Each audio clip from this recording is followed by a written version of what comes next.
그 요리 문답 두 번째 시간을 가지도록 하겠습니다. 하이델베르크 요리 문답은 129문으로 되어 있는데 이것을 52주로 할 수가 있습니다. 그래서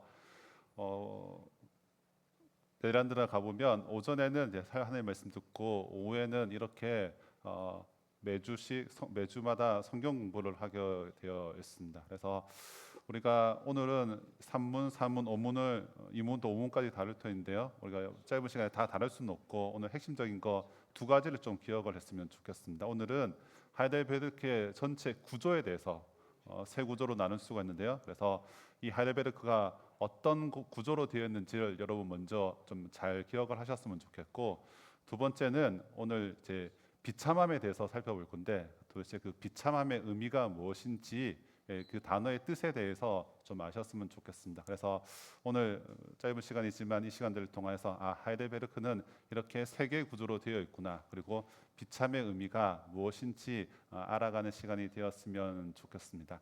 본문의 이야기는 우리 강의 중에 조금 이따가 하기도 하고요. 네, 오늘 우리가 지난주 1문 한번 해봤는데요. 제가 문을 하면 여러분이 답을 좀 읽어주시면 감사하겠습니다. 살아서나 죽어서나 당신의 유일한 위로는 무엇입니까? 살아서나 죽어서나 나는 나의 것이 아니요 몸도 영혼도 나의 신실한 구주 예수 그리스도의 것입니다. 그리스도께서는 그의 보혈로 나의 모든 죄값을 완전히 치르고 나를 마귀의 모든 권세에서 해방하셨습니다. 계속 읽겠습니다. 또한 하늘에 계신 나의 아버지의 뜻이 아니면 머리털 하나도 땅에 떨어지지 않도록 나를 보호하시며 참으로 모든 것이 합력하여 나의 구원을 이루도록 하십니다. 그러므로 그의 성신으로 그분은 나에게 영생을 확신시켜 주시고 이제부터는 마음을 다하여 즐거이 그리고 신속히 그를 위해 살도록 합시다. 그래서 우리가 1분에서 살아서나 죽어서나 당신의 유일한 위로는 무엇입니까? 우리가 위로에 대해서 살펴보면서 이 물고기가 여러분 기억이 나실 것입니다. 그래서 스넬핏이라고 해저 7,600m 심에 살아가는 물고기입니다. 이 물고기가 압력을 어느 정도 받느냐고 하면 예를 들어서 마티즈 아시죠? 마티즈 위에 코끼리가 한 마리가 아니라 10마리가 아니라 100마리가 아니라 1,600마리가 마티즈 위에 있다라고 상상을 해보십시오. 그만큼 압력이 가는데 저 스넬피쉬는 저 해저 가운데 살아가고 있다고 합니다. 우리도 이 세상 살아가면서 뭐 코끼리 한두 마리 정도의 인생의 무게를 가지고 살아가죠. 그런데 때때로 우리는 진짜 코끼리 한 100마리, 1000마리가 되는 그런 중압감에 억압에 어려움에 살아갈 때가 참 많이 있습니다. 그때마다 우리에게 위로를 주시는 분이 누구십니까? 우리의 참된 위로자는 예수님이라고 우리는 고백하고 있습니다. 저의 고백뿐만 아니라 여기 계신 모든 분들이 고백이 되었으면 좋겠습니다. 이 세상에서 어려움들, 참된 위로가 예수 그리스도께 있다라는 것을 여러분이 알고 깨닫고 믿고 삶 가운데 실천해 나가기를 소망합니다. 우리 이문 한번 해보도록 하겠습니다. 같이 한번 읽어보겠습니다. 이러한 위로 가운데 복된 인생으로 살고 죽기 위해서 당신은 무엇을 알아야 합니까? 세 가지를 알아야 되는데요. 다 같이 읽겠습니다. 다음에 세 부분을 알아야 합니다. 첫째, 나의 죄와 비참함이 얼마나 큰가. 둘째, 나의 모든 죄와 비참함으로부터 어떻게 구원을 받는가. 셋째, 그러한 구원을 주신 하나님께 어떻게 감사를 드려야 하는가를 알아야 합니다. 그래서 우리가 이 세상 살아가는 수많은 억압과 압박과 힘든 가운데 우리가 위로자 되시는 예수님, 그 예수님 앞에서 우리가 어떻게 살아야 하는가가 참으로 중요합니다. 우리는 지식적인 것들이 되게 많이 알고 있죠. 교회를 어떻게 출석해야 되고 어떻게 신앙생활해야 되는지 알고 있는데 어떻게 살아내는지가 참으로 중요하지 않습니까? 그러면서 이 문에서는 전체적인 구조에 대해서 이야기를 하고 있습니다. 첫째로 우리가 얼마나 죄와 비참함이 얼마나 큰가를 우리가 알아야 함들을, 두 번째는 이런 죄와 비참함으로부터 어떻게 구원을 받는가, 세 번째는 이 구원을 주신 하나님께 어떻게 감사해 드려야 하는가, 이 세 가지를 알아야 한다라고 되어 있는데 이것이 하이델베르크의 전체적인 구조입니다. 그래서 이것을 여러분 삼각대로 우리가 비교를 할 수가 있을 것입니다. 여러분 카메라 삼각대 이렇게 보면 카메라 발이 항상 세 개입니다. 네 개가 아니라 삼각대는 어떻게 보면 매우 안정적입니다. 삼각대에 세 개의 다리가 있으면 어떤 여건 속에서도 안전하게 또 이렇게 사진을 잘 찍어낼 수가 있죠. 하지만 만약에 저 한 다리가 없으면 의자는 사용을 할 수가 없을 것입니다.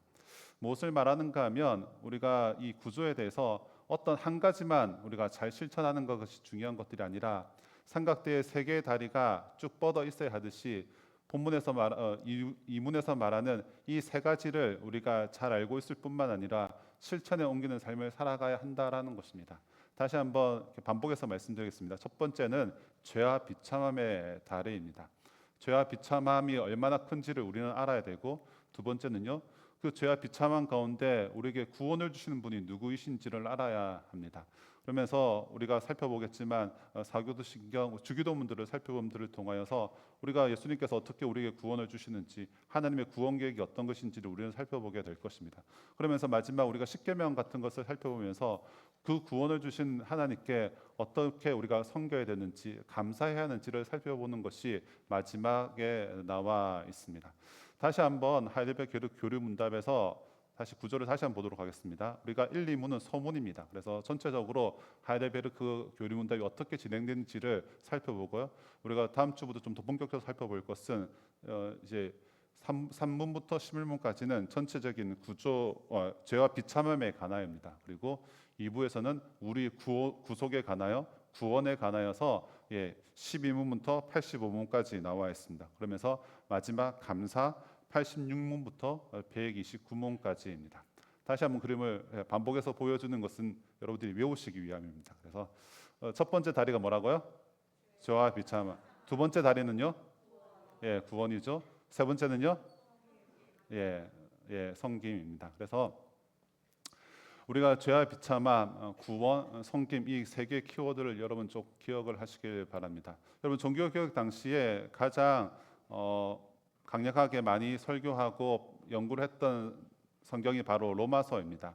왜 그렇습니까? 천주교에서 거짓된 이야기를 하고 잘못된 이야기를 할 때에 이것이 틀렸다, 잘못되었다, 오직 우리가 믿음으로 말미암아 구원을 얻는다라고 계속해서 말씀하고 있는 성경이 바로 로마서이기 때문입니다. 로마서의 구조도 이 세 가지의 키워드로 설명을 할 수가 있습니다. 3장 1장 1절부터 3장 20절까지는 우리의 죄와 비참함에 대해서 로마서는 이야기를 하고 있습니다. 3장 21절부터 11장까지도 우리 구원에 관하여서 이야기를 하고 있는 것이죠. 그러면서 이제 12장부터 마지막 장까지는 그렇다면 구원받은 우리가 어떻게 살아야 할지에 대해서 나와 있는 성경이 바로 로마서입니다. 다시 한번 보시면 이제 3문부터 11문까지는 죄와 비참함, 구원에 관해서 12문부터 85문까지, 섬김은 이제 86문부터 129문까지 나와 있습니다. 여러분 기억하십시오. 이 세 가지에서 한 가지의 다리가 사라지면 우리 신앙이 불안정하게 되어집니다. 여러분 우리가 기도할 때 여러분 어떤 기도를 많이 하십니까? 여러분 우리가 감사의 기도 없이 회개의 기도만 하시는 분이 있습니까? 그냥 평생토록 하는 기도가 회개의 기도. 그렇다면 우리가 날마다 십자가 앞에서 회개의 기도 중요하죠. 하지만 회개의 기도만 있다면 우리의 삶에, 우리 신앙생활이 참 많이 힘들 것입니다. 하나님께서는 우리가 회개의 기도도 원하시지만 우리가 구원을 받은 자로서 기쁨의 삶을 살아가는 것들, 그러면서 감사의 기도를 하는 것들을 원하시는데 우리가 다른 거 모르고 죄와 비참함만 알고 있다면 날마다 오면 십자가, 날마다 죄 용서, 제사 이런 단어들만 우리가 기도를 하게 될 것입니다. 그렇다면 우리에게 신앙이 참 많이 힘들고 답답할 것입니다. 하나님은 우리가 죄와 비참함을 깨닫고 기도하는 것도 중요하지만 우리가 구원받은 자로서 기도를 하고 또한 우리가 구원받은 자로서 어떻게 섬길 것인가, 감사할 것인가, 그렇게 행동하는 것들이 참으로 중요하다는 것이죠. 죄와 비참함을 모르고 섬기지 않고 구원의 간격만 있다고 생각하십시오. 난 구원받았으니까 난 아무렇게나 살아도 돼. 난 구원받았으니까 교회 출석하지 않고 헌금 생활도 하지 않고 난 구원받았으니까 천국 갔으니까 다 됐지. 그것이 아니라는 것이죠. 구원받은 자 중요하죠. 하지만 구원받기 전에 죄와 비참함도 알아야 되고 구원받았으니까 교회에서 섬기는 것도 필요하고 감사하는 것도 필요하고 주님께 헌금 드리는 것도 필요하다는 것이죠. 섬기는 것들, 여러분, 내가 죄인인지도 모르고 내 구원의 간격도 없는데 섬기기만 한다? 여러분 혹시 그런 분들이 있습니까? 여러분 기쁘지 않습니다. 한두 번 이 교회에서 일을 할 수 있겠죠. 교회에서 봉사할 수 있을 것입니다. 그런데 내가 누구인지 죄와 비참함을 깨닫지도 못하고 구원의 간격이 없는 자가 교회 와서 섬기기만 한다? 힘들다는 것입니다. 그래서 기억해야 될 것은 이 세 가지 키워드를 우리가 잘 알고 있어야 한다라는 것이죠. 내가 어떤 존재인지, 죄와 비참함이 얼마나 큰지, 하나님께서 나를 얼마만큼 사랑하셔서 구원을 얻게 하셨는지, 구원받은 자로서 어떻게 감사를 해야 하는지 우리는 이것을 잘 알고 있어야 한다라는 것입니다. 그래서 오늘 이 시간 가운데 이 세 가지 키워드를 꼭 기억하십시오. 첫 번째 키워드는 죄와 비참함입니다. 두 번째는 구원입니다. 세 번째는 섬김입니다. 그래서 이것이 하이델베르크의 전체적인 구조입니다.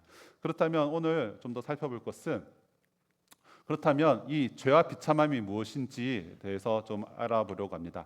당신은 죄와 비참에 대해서 어떻게 압니까? 답을 한번 해주시겠습니까? 하나님의 율법에서 나의 죄와 비참함을 압니다. 예. 그래서 우리가 어떻게 내가 죄인인지, 내가 얼마나 비참한 상태인지 우리가 어떻게 알 수 있는가? 그 정답이 바로 성경책 안에 있다라는 것입니다.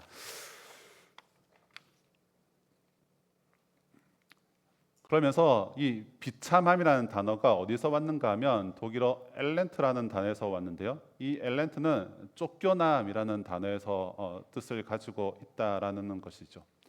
여러분 혹시 쫓겨나 본 적이 있습니까? 집에서 잘못해서 쫓겨나 본 적 있습니까? 다들 집에서 착실하셔서 쫓겨나 본 적이 없으신 것 같은데, 제 인생에서 가장 슬픈 날이 있었습니다. 초등학교 한 3학년 때, 4학년 때쯤 되는데 갑자기 이제 그때 친척들이 많이 왔거든요. 갑자기 엄마가 너가 엄마 아니라고, 내 영도딸이 밑에서 주워왔다고.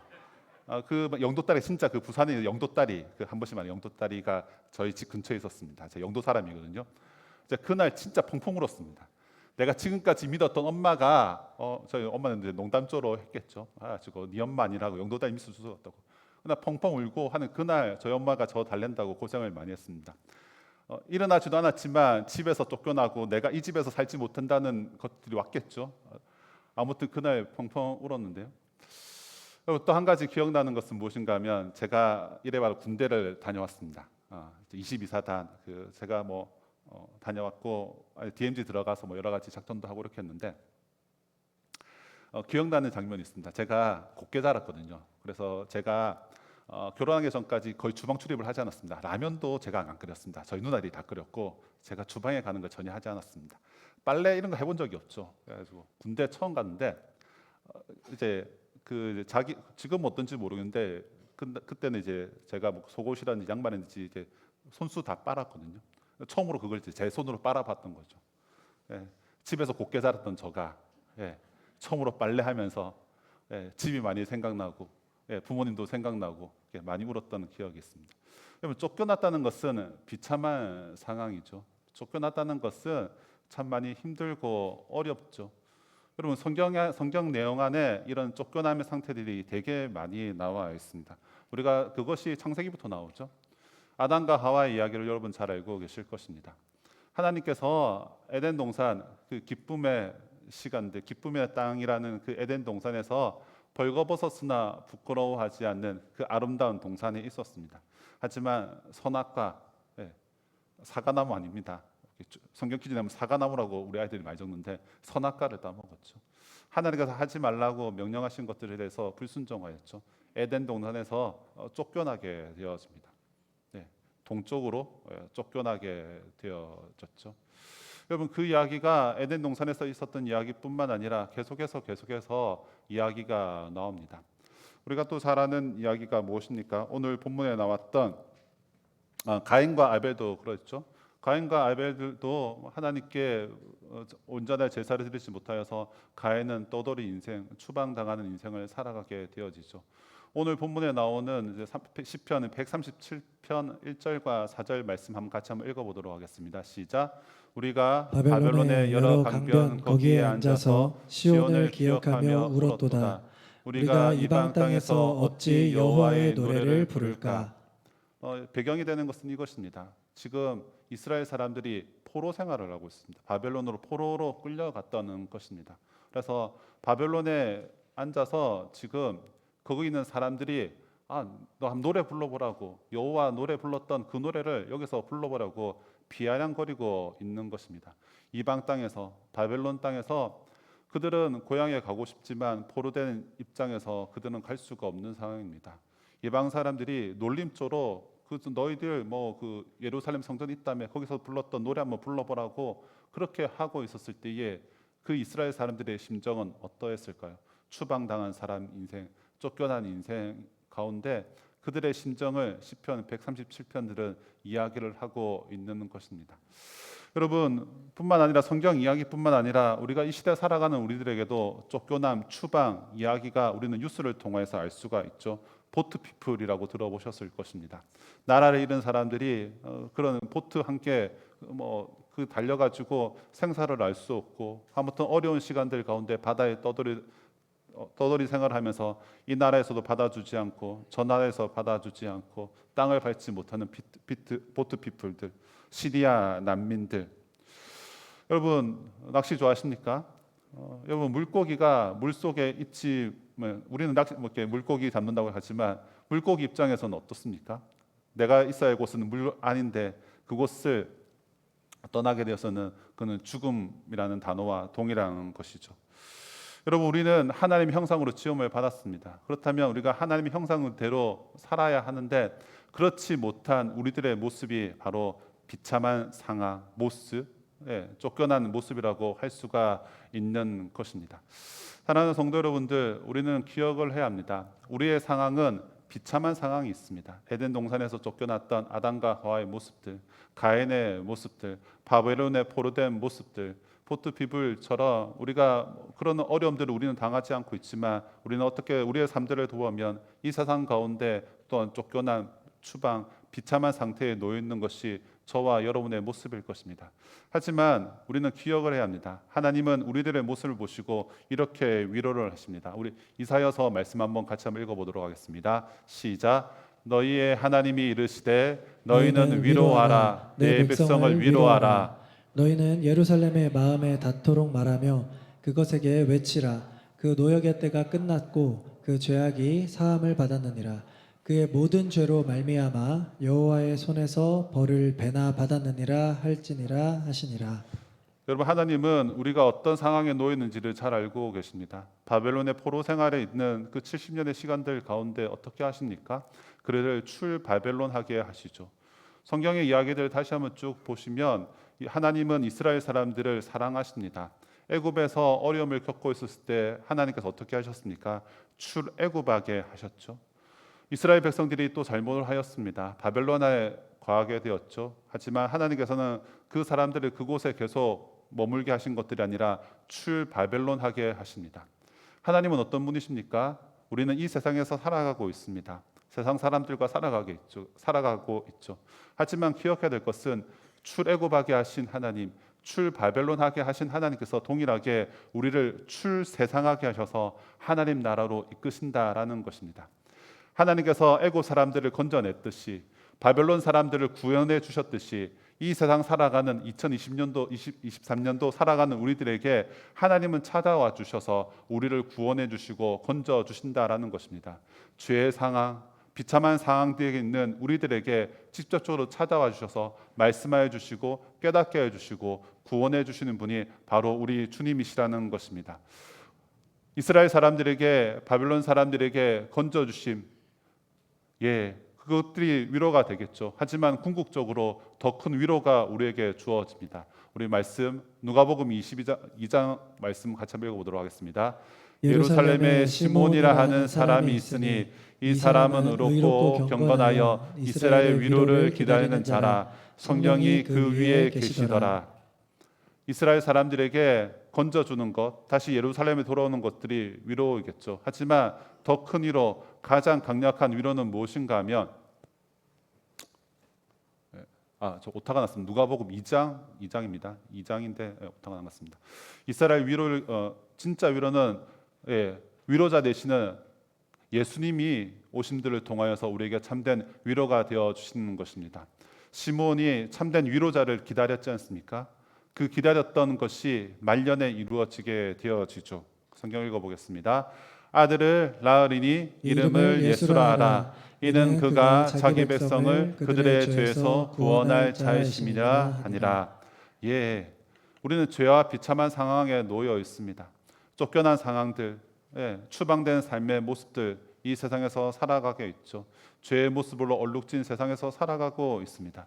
하나님은 우리에게 위로자로 찾아와 주십니다.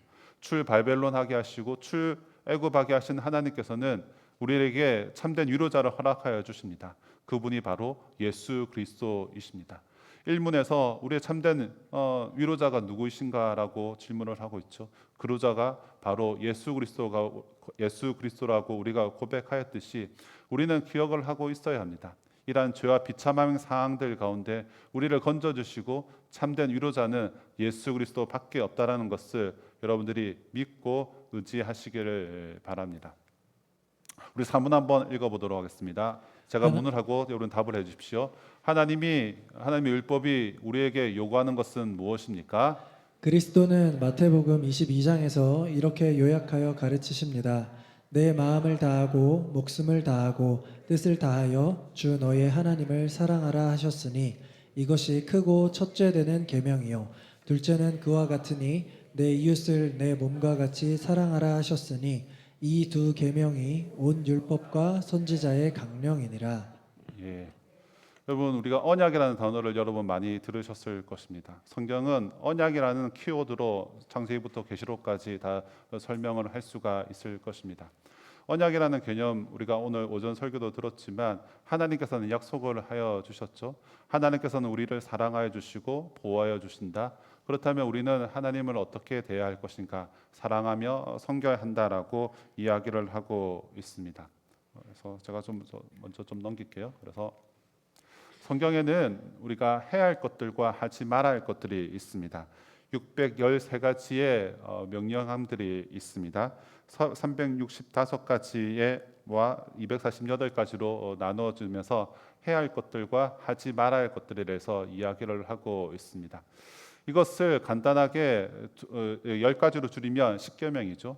그것을 다시 간단하게 이야기를 하면 우리가 방금 읽었던 하나님을 사랑하고 이웃을 내 몸과 같이 사랑하라라는 말씀입니다. 여러분 우리가 하나님께서 율법을 주셨습니다. 우리가 율법을 주신 이유는 우리가 힘들게 살라고 우리가 종교적인 그 규칙들을 지키면서 어렵게 하나님 믿으라고 그렇기 때문에 우리에게 주신 것이 아닙니다. 하나님께서 율법을 주신 이유는 우리 애가 얼마만큼 죄인인지 우리 애가 비참한 상황들에 놓여 있다라는 것을 깨닫기 위해서 그러면서 우리는 하나님과 언약과의 관계인데 이 언약과의 관계에서 하나님은 늘 한결같이 신실하셔서 우리를 지키시고 보호해 주시는데 우리는 어떻게 살아가야 할지를 가르쳐 주시기 위해서 율법을 주셨다라는 것입니다. 율법의 내용은 한마디로 말해서 사랑입니다. 하나님을 사랑하고 또한 내 이웃을 사랑하라. 이것을 줄이면 사랑이겠죠. 언약을 신실하신 하나님께서 우리를 사랑하십니다. 그렇다면 우리의 모습 또한 하나님을 사랑해야겠죠. 어떻게 사랑할 수 있느냐? 율법을 보면 하나님의 말씀을 보면 우리가 하나님을 사랑할 수 있다라는 것입니다. 그래서 우리 같이 한번 로마서 3장 20절 말씀 한번 같이 한번 읽어보겠습니다. 그러므로 율법의 행위로 그의 앞에 의롭다 하심을 얻을 육체가 없나니 율법으로는 죄를 깨달음이니라. 예, 그래서 하나님께서 우리를 사랑하셔서 이 율법책을 주셨는데 이 율법을 통하여서 내 자신의 연약한 점, 죄를 통하여서 하나님께서 일어나시는 것들을 싫어하시는구나. 그래서 우리가 이러한 싫어하는 것들을 잘 알고 반대로 하나님을 사랑해야겠죠. 그러면서 우리가 오해하는 것들이 있습니다. 왜 내가 죄인인가? 제가 마산에서 사역할 때가 있었습니다. 권사님이 계셨는데 권사님 남편분이 이렇게 교회 출석을 하지 않으셨습니다. 그래서 오랫동안 기도 제목이었는데 오래 기도해가지고 이제 새 가족으로 등록을 하게 되었습니다. 그러면서 설교를 몇 번 들었겠죠. 그러면서 그 강단에서 우리가 죄인입니다 이런 이야기를 들으셨어요. 그리고 그 설교 듣고 나서 교회를 오지 않았습니다. 왜 그런가 하면 나는 죄 지은 것이 없는데 나는 잘못한 것이 없는데, 나는 물건도 훔치지 않았고, 나는 잘못한 것이 없는데 왜 강단에서 목사가 내보고 왜 죄인이라 하냐면서 그러면서 교회를 오지 않았습니다. 여러분, 우리는 쉽게 오해를 합니다. 성경에서 말하는 이 강단에서 선포되어질 때 죄인이라 함들을 우리가 기억해야 될 것은 이것입니다. 같이 한번 읽어보겠습니다. 시작. 죄란 우리가 행동으로 짓는 몇 가지 죄들을 말하는 것이 아니다. 우리의 상태를 말하는 것이다. 우리의 상태라는 것이죠. 이분이 오해한 것은 나는 몇 가지 죄를 짓지 않았다. 난 다른 사람들보다 그래도 선하게 살았다. 그런데 성경에서 말했을 때 죄라는 것은 우리가 지은 몇 가지 죄, 이것도 죄겠죠. 하지만 더 중요한 것은 우리의 상태, 우리의 신분 전체가 죄인이었다는 것이죠. 우리의 모습이 하나님 보시기에는 죄인의 모습이라는 것입니다. 죄 없으신 하나님 앞에 우리는 설 수 없는 죄인이라는 것이죠. 하지만 우리가 어떻게 설 수 있습니까? 다시 일문으로 돌아가서 우리 위로자는 예수님이시기 때문입니다. 예수님께서 십자가의 보혈로 우리를 덮어주십니다. 우리는 죄가 많아요. 죄인 그 상태입니다. 그런데 예수님께서 오셔서 우리를 죄 없다고 십자가의 보자기로 우리를 덮어주셨기 때문에 우리는 죄가 있는 상황에도 불구하고 하나님께로 나아갈 수가 있는 것입니다. 자, 이것도 중요한데요. 그러면서 마지막 오문 한번 읽어보도록 하겠습니다. 제가 문을 하겠습니다. 여러분 답을 해주십시오. 당신은 이 모든 것을 온전히 지킬 수 있습니까? 아닙니다. 나에게는 본성적으로 하나님과 이웃을 미워하는 성향이 있습니다. 우리가 하나님의 율법을 다 지킬 수 있느냐? 지킬 수 없을 것입니다. 여러분 지금까지 기도하면서 수많은 결단들을 하였을 것입니다. 지난주에도 어떤 결단들을 하였지만 지난 6일의 시간들을 돌아보면 행하지 못한 것들이 참 많겠죠. 우리는 그만큼 연약하다라는 것입니다. 율법을 통하여서 우리는 죄인인 줄 압니다. 율법을 통해서 하나님께서 가르쳐 주시고 사랑의 함들에 대해서 이야기를 해주시죠. 하지만 우리는 연약하여서 그것을 제대로 온전히 잘 지키지 못합니다. 그럼에도 불구하고 우리는 잘 지키지도 못하지만 그럼에도 불구하고 우리가 기억해야 될 것은 하나님은 끝까지 우리를 책임져 주신다라는 것입니다. 끝까지 우리를 사랑하여 주신다라는 것입니다. 죄와 비참한 상태에서 그냥 내버려 두시는 것들이 아니라 바벨론에서 출바벨론하게 하셨던 것들처럼 하나님께서는 우리를 끝까지 하나님의 품으로 돌아오게 하신다라는 것입니다. 말씀을 정리하겠습니다. 여러 가지 했겠지만 두 가지를 좀 기억을 하십시오. 첫 번째는 세계의 구조라고 말씀드렸습니다. 첫 번째는 뭐죠? 죄와 비참함. 두 번째 구조는 구원. 세 번째는 섬김. 그래서 이 세 가지가 어떤 한 가지에만 치우쳐도 안 되고요. 이 삼각대가 유지되기 위해서는 안정하게 되기 위해서는 이 세 가지의 다리가 다 중요합니다. 그래서 우리가 죄와 비참한 상태도 알고 우리가 구원받았다는 것도 알고 어떻게 감사를 드려야 하는가도 알아야 한다라는 것이 이 하이델베르크의 전체적인 구조입니다. 그 중에서 오늘 우리가 잠깐 살펴보았던 것은 죄와 비참함입니다. 이 비참함이라는 것은 독일어 단어에서 나왔는데 쫓겨남, 추방의 의미가 있다라는 것이죠. 그것이 오늘 이제 예로 든 것이 시편 137편의 말씀입니다. 쫓겨났습니다.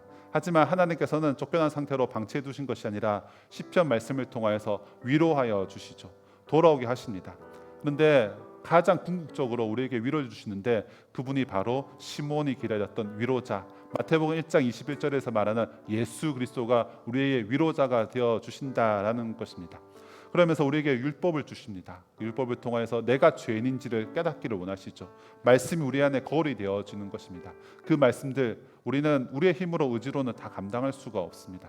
하지만 우리 예수 그리스도의 사랑은 우리를 끝까지 우리를 지켜주시고 인도하여 주시고 말씀 앞에 서게 하신다라는 것입니다. 사랑하는 성도 여러분들, 우리가 하나님을 알았으면 좋겠습니다. 아는 것뿐만 아니라 우리의 삶들 가운데 실천에 옮겼으면 좋겠습니다. 내 자신이 얼마나 비참한지도 알고 깨닫고 우리의 삶들 가운데 구원을 주신 하나님께 영광을 올려드리고 그것을 통하여서 성김의 현장으로 나아가는 여러분 되었으면 좋겠습니다. 그러기 위해서는 말씀이 필요합니다. 우리 이 시간 찬송가 199장 나의 사랑하는 채 이 찬양 부르시면서 다시 한번 결단했으면 좋겠습니다. 내가 하나님 말씀 정말 사랑하는 자가 되어주기를 소망한다고 고백하시면서 결단하시면서 우리 같이 한번 찬양하도록 하겠습니다.